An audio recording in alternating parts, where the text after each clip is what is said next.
Welcome back to Bookcast, where we deliver bestsellers in minutes. Bestsellers in minutes, that's right. Today, we are going to be cracking open Bonded in Death. Oh, by J.D. Robb. J.D. Ross. It's a futuristic thriller Futuristic thriller. set in New York City. Oh, okay. Years after these devastating global conflicts they call the Urban Wars. Urban Wars, yeah. I'm already hooked just from the premise. I can imagine, yeah. What's particularly interesting is how Robb doesn't just give us this futuristic backdrop, but she explores the long-lasting scars of war, how they shape individuals and their relationships even decades later. It adds this layer of depth you don't always find in crime thrillers. Okay, so let's introduce our main player, Okay. Eve Dallas. Eve Dallas. She's a homicide lieutenant. Homicide lieutenant. Tough as nails, who gets pulled into a murder case that leads back to a super-secretive group of covert agents known as the 12. Okay. The 12. The 12. So these individuals were basically like the elite. During the Urban Wars and their shared experiences forged an incredibly strong bond. I mean, they were more than just a team. Right. They were family. But like any family, there's always some kind of like dysfunction, right? Oh, absolutely. Yeah. And in this case, it's a betrayal that completely shatters the group. One of their own, Conrad Potter, named Sharp, turns against them. Ooh. And that betrayal comes back to haunt them big time. And that haunting begins with the murder of Giovanni Rossi, one of the 12. One of the 12. The method's particularly chilling. A rare outlawed gas. Wow. Talk about sending a message. Yeah, the message is even more explicit with the killer's calling card. So it's a business card that's mimicking Eve's own with this very chilling declaration on the back, basically saying the remaining members of the 12 are being targeted. So you might think this is just another case for Eve, but here's where it gets personal. Okay. As she digs deeper, she uncovers this web of aliases and hidden identities, ultimately discovering that her own husband's major domo, Somerset, was also a part of the 12. Whoa. Now that's a twist I did not see coming. Right. It makes you wonder, what else you might not know about the people closest to you. Exactly. It definitely adds a personal stake for Eve. Not only is she trying to, solve this murder, protect the remaining members of the 12, but she's also forced to confront this hidden part of Somerset's past. Right, right. And, as Eve delves deeper into the investigation, we start to get the little glimpses into the mind of the killer, right? Yeah. And this is someone who's meticulous, obsessed with control, and driven by this a deep-seated need for revenge. It's not enough for him to just, delimitate his former comrades. Right. He wants to make them suffer, Right. torment them before delivering that final blow. What's really striking is the psychological complexity of the killer's motives here. Right. He seems to be driven by this twisted sense of justice, like he's the one that was wronged and that his actions are completely justified. It really raises these questions about the nature of revenge and how past trauma can really distort our perception of right and wrong. Okay. So the tension really escalates when Eve and her husband Rourke find themselves facing this very real and immediate threat. Okay. A bomb planted by the killer. Oh, wow. This scene showcases not only their resourcefulness and quick thinking, but also the strength of their partnership. Okay. Right? So they face this life or death situation together. Their bond is unwavering. It's a great example of how Robb balances the action and the suspense with the emotional core of the story. Even in the midst of this chaos and danger, their love for each other really shines through. They support each other, they challenge each other, and ultimately they're stronger together. And let's not forget the surviving members of the 12. Right. We have a renowned actress, a wealthy heiress, a former thief turned respected photographer, and a brilliant tech expert. Wow. Each one brings a unique perspective on the events of the past, adding layers of complexity to the story. It highlights the fact that even within a group bound by such intense shared experiences, there are individual stories, Right. individual traumas, and individual secrets. And those secrets become really crucial as Eve tries to piece together this puzzle. The stakes get even higher as the killer continues to target the remaining members of the 12. Eve is racing against time, struggling with the emotional tolls of the investigation and facing these really difficult ethical dilemmas. Yeah. She's forced to make these tough choices, questioning who she can trust and how far she's willing to go to stop this killer. What's really fascinating is how Robb portrays Eve as being both strong and vulnerable. She's a seasoned detective who can clearly handle herself in some very dangerous situations, but she's also very deeply affected by the violence that she encounters. She doesn't shy away from showing the emotional impact of her work, which honestly makes her a much more relatable and compelling character. The tension culminates in this dramatic confrontation where Eve finally comes face to face with the killer, unmasking his carefully constructed facade to reveal his true identity. Hmm. And it's a shocker. Conrad Potter, Conrad the Potter. traitor that everyone thought was dead. I have to admit, I did not see that coming. Right. It's a testament to Robb's skill as a writer that they managed to keep me guessing until the very end. It adds another layer of betrayal to the story. Oh, absolutely. Right? It shows that the past is never truly gone, and the consequences of our actions can come back to haunt us in some very unexpected ways. Right. The book concludes with Potter's capture and extradition, bringing a sense of closure and justice to the surviving members of the 12. But there's also this lingering sense of loss, like a recognition of the scars that remain even after the fight is over. It's this powerful reminder of the lasting impact of war, not just on individuals, but on societies as a whole. It raises questions about healing, forgiveness, and the possibility of moving forward after experiencing, profound trauma. I think you've given our listeners a lot to think about. What I find so compelling is how Eve's investigation really uncovers the deeply personal cost of the urban wars for each member of the 12. Yeah. It's not just about solving a murder, Right. It's about understanding these invisible burdens they carry from that time. Yeah, it's like each of them built these walls around themselves to cope with, what they went through. Exactly. And Eve, through her investigation, has to chip away at those walls to get to the truth. Precisely. Take Somerset, for instance. Mm-hmm. We see him go from this reserved, almost aloof figure to someone wrestling with the profound loss of his wartime love and the guilt he carries for not being able to save her. It's heartbreaking when he recounts the story of Alice, Right. his wife, during the war, and how she died alongside another member of the 12, Leroy Dudois, codenamed Hawk, during that fateful mission where they were betrayed by Potter. The way he describes it, you can just feel the rawness of the pain, even after all these years. It clearly shaped him profoundly, explaining why he's so fiercely protective of Rourke. And in a way, Eve, he sees in them a reflection of the love and loyalty he lost. Absolutely. Yeah. It adds a whole new dimension to his character. Right. And it also illuminates the chilling depth of Potter's cruelty.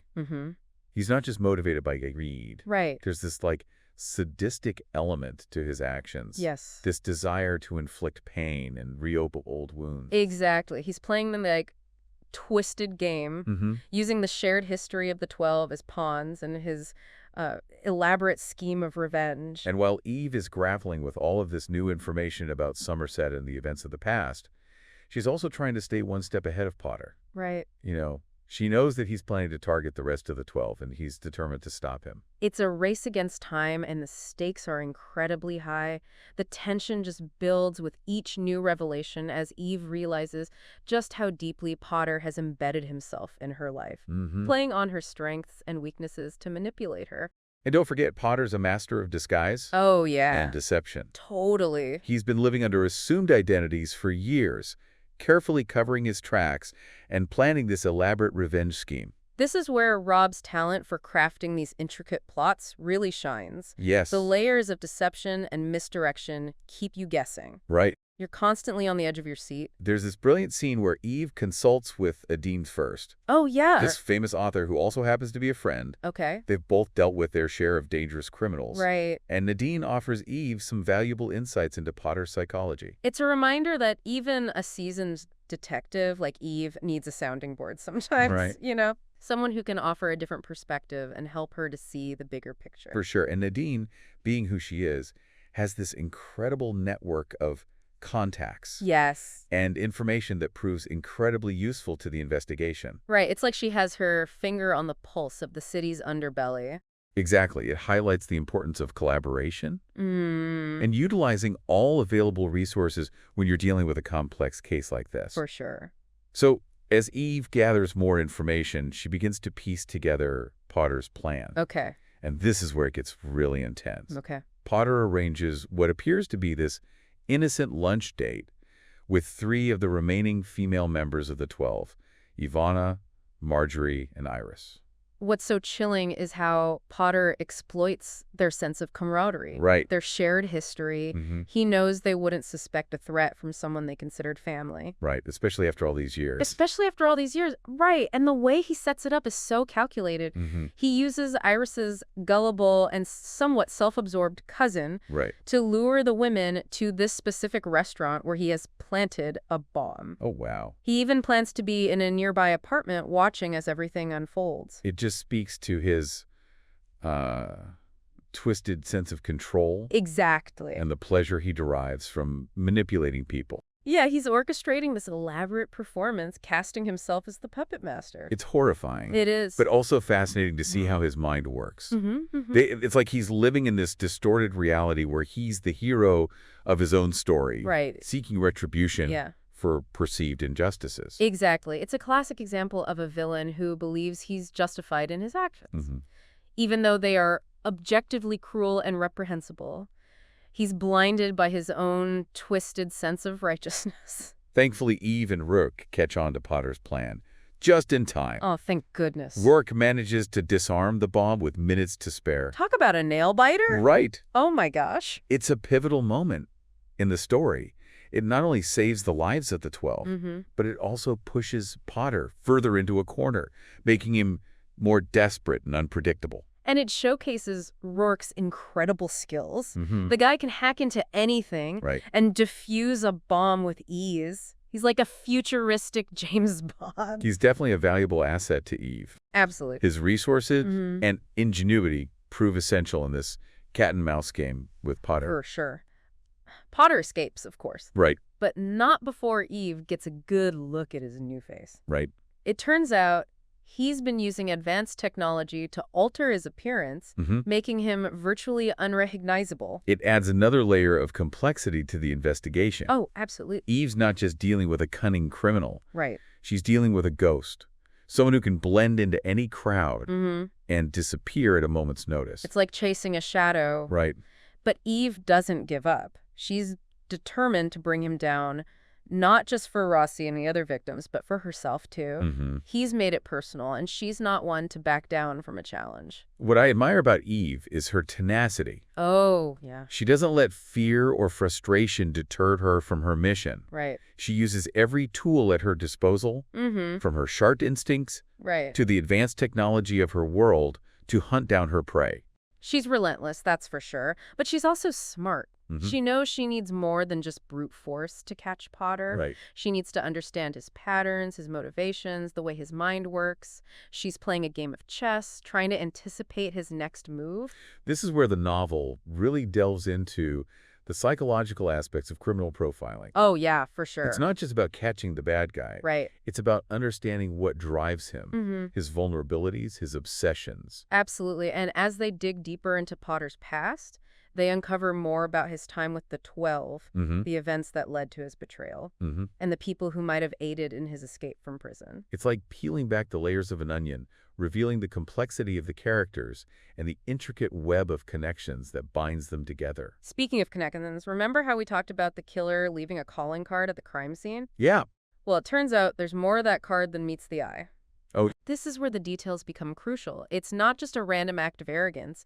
It's a calculated move designed to taunt Eve. Right. And draw her into a psychological game. It's all about control for Potter. It is. He's obsessed with proving his superiority, not just physically, but intellectually. Exactly. He wants Eve to know that he's always one step ahead. And that's what makes him such a formidable adversary. Right. He understands how to exploit Eve's vulnerabilities and use her own strengths against her. He's playing a dangerous game of manipulation. And just when they think they're getting closer to catching him, Potter pulls another shocking move. What's that? He kidnaps a child? A child. Oh, wow. Yeah. A young boy, and he uses the boy to deliver this message to Eve and the remaining members of the 12. That is just chilling. It really shows just how far Potter's willing to go. The pressure on Eve, it must be unimaginable. Not only does she need to catch this guy before he hurts anyone else, but now she has to protect this innocent child who caught in the crossfire. And it's a testament to Eve's character, though, that she doesn't crumble under pressure. Right. Instead, she channels all her anger and determination into this laser focus. Find the boy and bring Potter to justice. But we're talking about Potter. Right. He's always like a step ahead. He uses the boy to record a message, disguises a school project, and then plants the boy's link on a bus heading out of state. Another clever manipulation, playing on everyone's assumption to cover his tracks. It's a reminder that Potter isn't just tech savvy, but he understands, like, human nature, Right. her blind spots. So while all of this is happening, Eve and her team are working tirelessly to track Potter down. Mm-hmm. Rourke's tech expertise is invaluable, Oh, for sure. allowing them to trace the signal from the boy's link. Yeah, it's a race against time, every second counting as they try to decipher Potter's clues and anticipate his next move. Mm-hmm. But it's not just a matter of outsmarting him. Right, because Potter has this insider knowledge. He knows their past, their weaknesses, their fears. Exactly. He's like a dark mirror, reflecting their own experiences back at them, but twisting them for his own, twisted purpose. And just when it seems like they've hit a dead end, there's a breakthrough. One of the 12, Harry, he recognizes Potter's new face from a security camera image. Finally, they have like a solid lead. Right. Confirmation that Potter is the mastermind behind all of this. They waste no time. Mm-hmm. They track Potter down to this luxury apartment building. They're done playing games. This is the final showdown. The confrontation between Eve and Potter is like epic. She finally gets to confront him face to face. Right. And believe me, she does not hold back. It's like this powerful moment of catharsis, Mm-hmm. a release of all that pent-up frustration and anger that's been building throughout the story. Right. But even now, Potter's arrogance, it doesn't waver. He actually gloats about his plan, convinced like he's outmaneuvered them all. But he underestimates Eve's tenacity and the strength of the bond between the 12. And in the end, justice prevails. Potter is arrested and extradited to face justice for his crimes. There's a sense of relief, of course, but also this bittersweet acknowledgement of the lives lost and the scars that remain. It's a sobering reminder that even in this futuristic world with all this advanced technology, humanity is still grappling with these same age-old struggles: betrayal, revenge, the cost of war. And the lasting impact of those experiences on our choices and our relationships. Long after the conflict has ended, Mm-hmm. Bonded in Death is so much more than just a thriller. It's a story about human nature. The bonds that unite us, the choices that define us. Another bestseller conquered in minutes thanks to Bookcast. Bestsellers in minutes. If this deep dive has piqued your interest, I highly recommend checking out Bonded in Death. You won't be disappointed. And remember, keep those pages turning.